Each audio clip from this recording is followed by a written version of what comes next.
And then during COVID, it presented an opportunity. I was terminated from a position at Nassau Community College, Mhm. and and in the height of the COVID. And all of us, I see that as a rite of passage. That whole experience of COVID was a global initiation, right? Mhm. Where people had to really confront themselves on the level of their beingness when they're not doing the things in their norms and routines. And so I experienced that same thing. And as I was looking at the practice, it was always initially designed just to be a manual and a guide for the technical side of rites of passage. Then I started to really reflect on my experience during this traumatic time in our lives.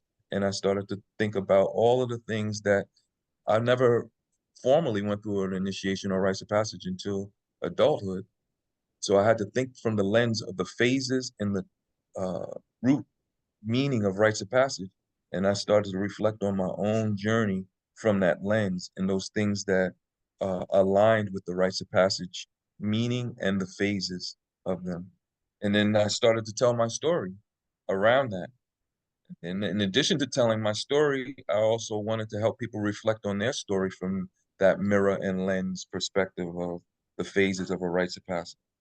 So that's a part of that experience when I'm facilitating for adults is for them to contextualize their lives from a rites of passage Mhm. lens. And Mhm.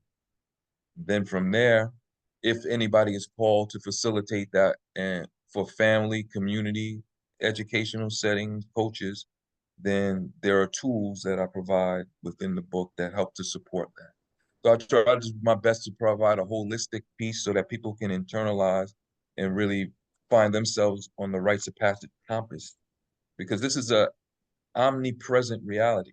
Right now, Mhm. as we speak, we can choose to address and confront what potentially would be something that will put us in an uncomfortable situation because it's either confronting something we haven't addressed before, confronting some type of a trauma.